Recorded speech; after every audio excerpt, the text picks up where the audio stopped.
Welcome to JWL Sports, where we review all the best sports clips from around the world. Now you're probably wondering, why should I watch over here instead of anywhere else? And that's because over there, they don't care about what you have to say. They don't even read any of the comments. But I think it's the opposite. I think we know exactly what we're talking about. So I read every single comment. So if you think what I'm saying is the most ridiculous thing you've ever heard, let me know in the comments below. If you think what I'm saying is the most amazing thing, then definitely please let me know.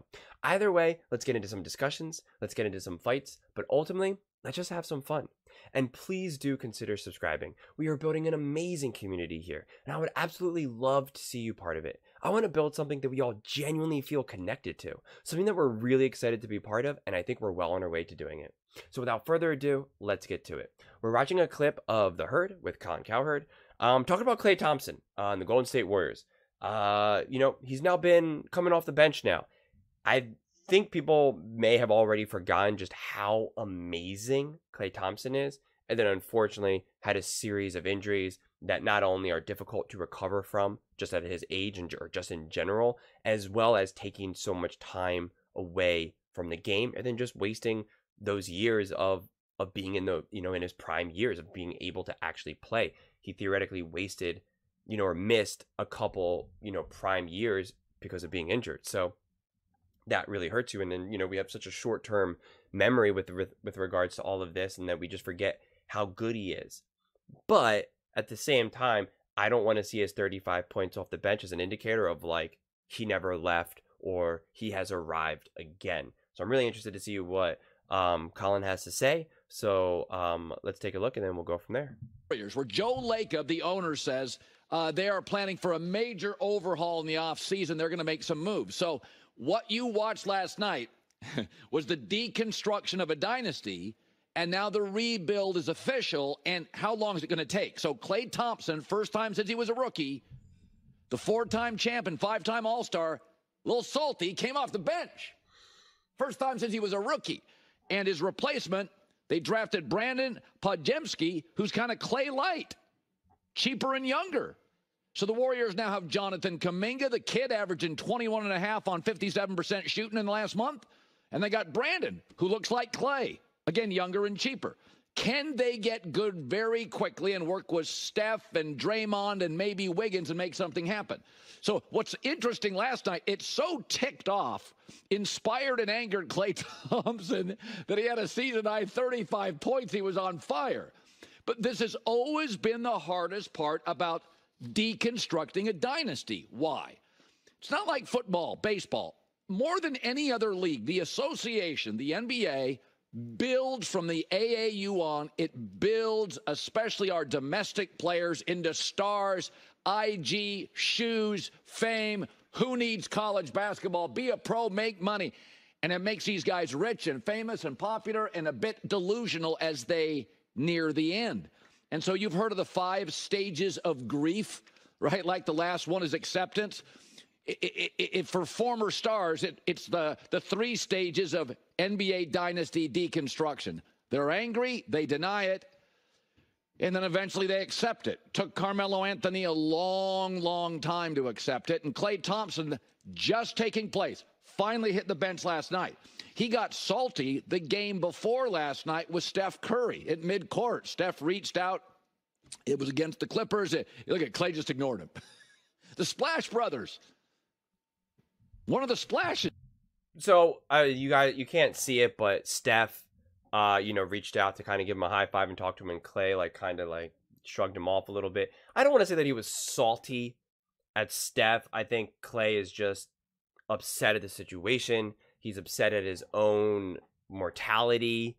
He's not dumb. He's a very smart, introspective person. He went through hell to recover from all of his injuries. As someone who I've been injured multiple times, multiple surgeries, I know what it's like, how exhausting and debilitating it can be. And he had back-to-back surgeries, which I've also had the unfortunate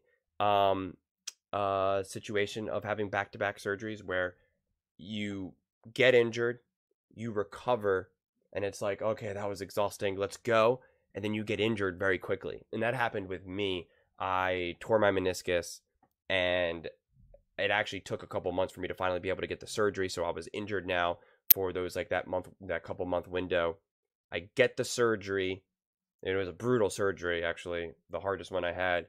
And I now go through the recovery. I finally recovered. I finished physical therapy. And then about a couple weeks later, I break my clavicle. And it's just the mental exhaustion that comes from of being in pain, being laid up in bed, all of those things. It just compounds. It's exhausting. It's depressing. And I got really depressed and bummed and was just so worn out. And it was just like, what's wrong? And then I was actually watching Colin Cowherd talk about Klay's recovery and was talking about how exhausting that can be. And I was just like, oh my God, I think I still have it even saved on my phone because it was just describing my own experience. And I don't have the hundreds of millions of dollars to at least lay in bed and be like, well, at the end of the day, I'm still a gajillionaire and can still do whatever the heck I want. I could take a private jet to wherever, right? Like I'm, in my own home right now. So I hardly got to really bask in that. So it was even more depressing for me, quite honestly. I would say that is a culmination of all of this. And you're probably thinking, well, those injuries were a while ago. I think it's still accepting this idea because also when you're recovering from injuries in your mind, you're also like, I'm going to get back, and I'm going to get to 100% back. Or if you're honest with yourself, you're like, I'm going to get 95% back, 90%. Like I'm going to get close to it. Let's go. I'm still there. I still feel pretty good. What's up? And when you're not that, you're just like, what's going on? And especially with Klay being a shooter, shooting is so much mental, right? There's times that both Klay or Steph, two of the greatest shooters, go in slumps, and it's such this mental back and forth of like, obviously I know I'm a good shooter. I know I'm just missing. Am I missing because my form is off? Am I missing just because that's just the way it goes, right? You can't make every single shot. Like it's such a mind trip.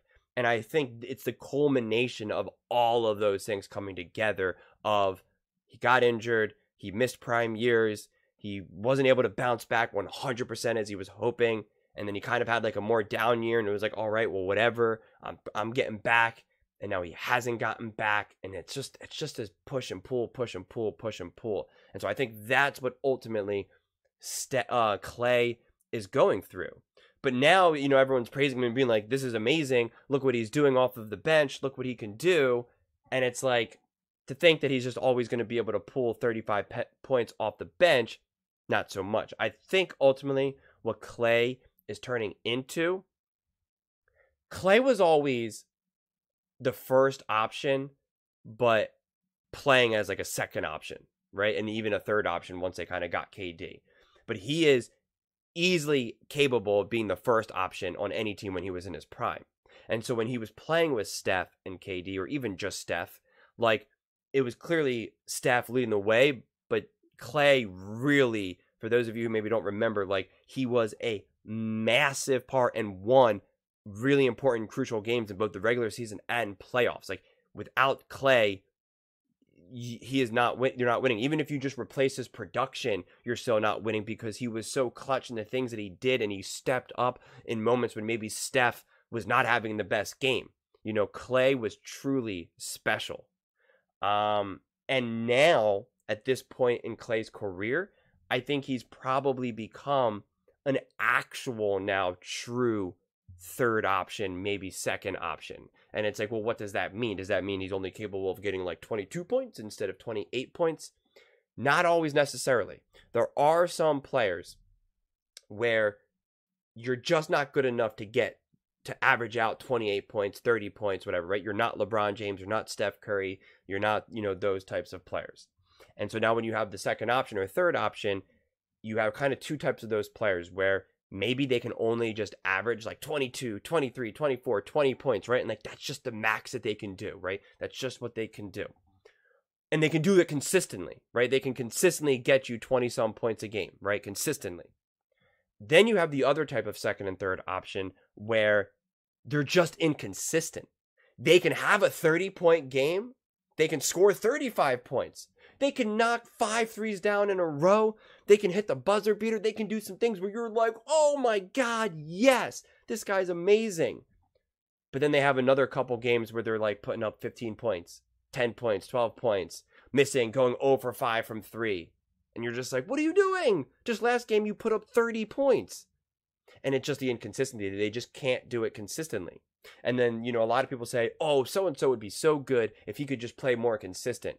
And it's like, he wouldn't be that player if he was more consistent. If he was more consistent, then he would be LeBron James, Steph Curry, Michael Jordan.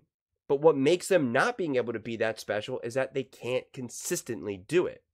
Klay used to be consistently really good, and I think right now he's not dependable, and at no fault of his own, right? This is not a knock on Klay. I love Klay, but I think that's the type of player ultimately Klay is right now, where he can have a game where he puts up 35 points, and if the next game he only puts up like 10, 12 points or something, I wouldn't be shocked. So I think that's where Klay is at this point in his career. Now, what do you do with that?